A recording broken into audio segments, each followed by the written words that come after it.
Guess who? Gary Gragg, back again, talking about avocado trees. Here we go.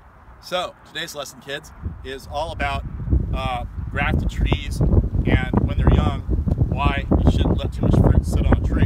Okay, so avocado trees are native to forest conditions on the slopes of volcanoes in Mexico. Highland, upland volcanoes with decomposing volcanic material, forested, all kinds of debris coming down from the forest canopy, leaves and twigs and birds pooping, all this wonderful stuff creates this wonderful soup under the trees, beautiful mulch. That's why you want to mulch the trees. One thing that happens though in the forest is these trees were designed to sprout in the forest, okay? What that means is they see a hole in the canopy, they sprout, they grow as fast as they can to that hole, and they don't flower until they get up into that hole. So normally a tree wouldn't flower for 10 years after it's been produced from a seed. But what we do is we take these really good varieties and we force them onto seedlings way before the trees are really ready to fruit, okay? Usually a tree doesn't fruit until it's really big and strong. But the way we do it, we're forcing it to fruit early, which is kind of cruel.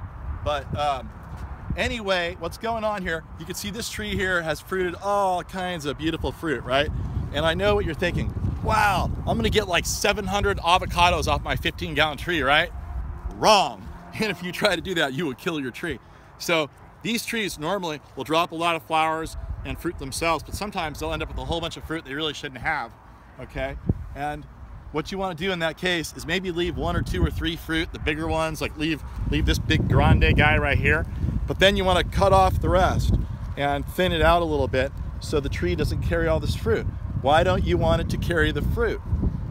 Because all this fruit requires energy to be on the tree, and you want that energy to go to new leaves. You want the tree to get big and healthy. You don't necessarily want this thing to fruit to death because it'll take so much energy from the tree that it will basically die or stunt back really hard because all the energy's been diverted to where we don't want it. We want the tree to get big and thick and full and then fruit. Then you can carry a lot of fruit to fruition. I've actually seen little trees die with big fruit on them because the fruit just sucked all the energy away. I also want to show you where the graft point is right here. So we have a vigorous seedling up to this point right here. Then we have the graft above it. And this is where I was talking about where we force a really good variety onto the seedling and therefore make it sexually active much earlier than it should be, which sounds really scary, and it is. So we don't want this poor avocado tree fruiting to death just the same way we don't want people having kids too early, because that is way too stressful on both of those organisms. So always remember to basically, when your tree is really young and it's fruiting like crazy, don't get all wild and wacky and decide you want 100 fruit on a little tree. Live with 2 or 3 for fun, but let it get big first, cut off all the fruit, and that's the story for the day.